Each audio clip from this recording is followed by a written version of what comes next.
안녕하세요. 닥통 네이버 지식인 상담한의사 고지은입니다. 오늘 이제 다낭성에 대해서 질문하신 글 한번 보도록 할게요. 올해 38세 여성이라고 하셨고, 어느 순간부터 초경 이후에 그래도 생리를 하다가 언제부턴가 생리불순이 있어서 산부인과 갔더니 다낭성이라고 한 진단을 받으셨어요. 그리고 배란이 잘 이루어지지 않는 거라고 하면서 생리불순을 이제 해결하기 위해서 피임약을 처방받았다고 하셨고, 10년 넘게 피임약 없이는 생리를 할 수 없는 상태여서 계속 피임약에 의존하면서 생리를 하고 있었다. 근데 매일 이렇게 피임약에 의존해서 생리를 한다는 것이 마음에 걸린다. 이제 제대로 치료를 받고 싶은데 어떻게 해야 될까요? 한의원에서는 어떻게 치료하나요? 라고 궁금해 하셨어요. 우선은 다낭성 난소 증후군이라고 하는 부분을 살펴보면 검사상으로는 고안드로겐 혈증을 가지고 있는, 그러면서 증상적으로 생리불순이 있는 것이 특징입니다. 여기서 환자분들이 가장 먼저 체감할 수 있는 게 생리불순인데요.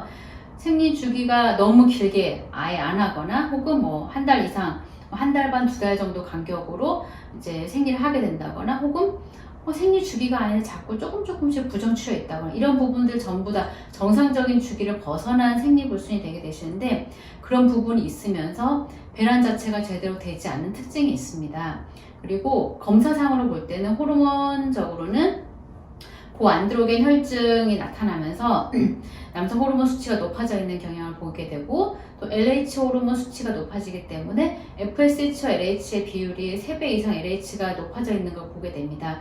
이런 부분들의 원인으로 인해서 배란을 제대로 하지 않으면서 생리불순이 일어나게 되는 것이고요.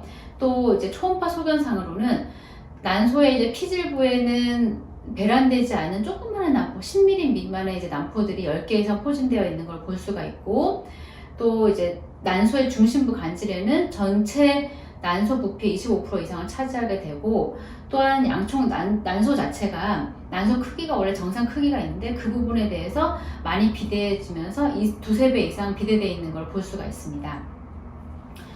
이렇게 다낭성이라고 하는 부분의 특징은 배란 장애를 동반한 생리불순이 되게 되는데요.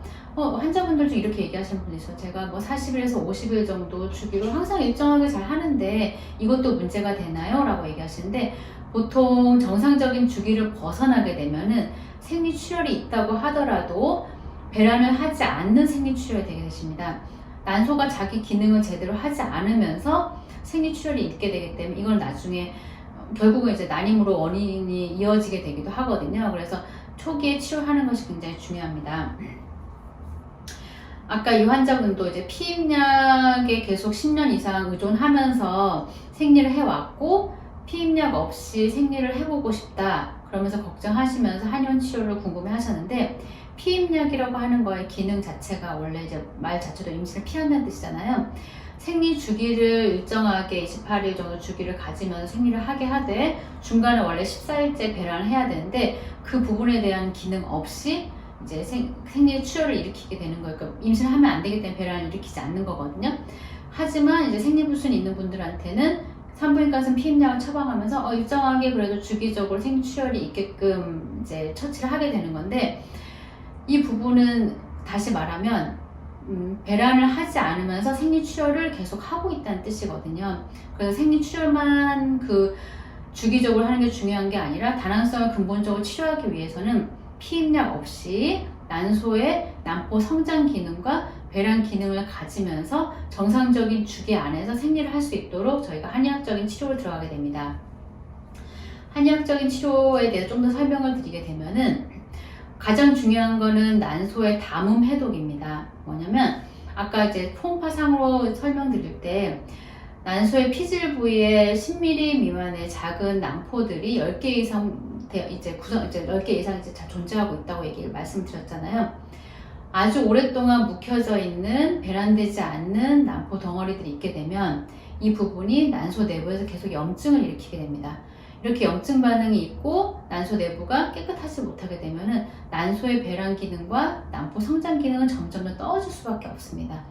그래서 난소의 담음 해독 부분이 가장 중요하고, 이 부분에 관련된 한약 처방과 원내 와서 치료받는 자궁 신부 치료 그리고 침치료 등을 병행하게 됩니다. 그리고 또한 환자분들 조금 더 구분해서 치료를 하게 되면은 담음형과 신어형으로 이렇게 두 가지로 나누게 되는데요. 건데요. 담음형은 뭐냐면 원래 이제 다낭성이라고 하는 게 이제 뭐 서양의학적으로도 보면은 비만과 같이 병행되어 있는 경우를 많이 보게 되거든요.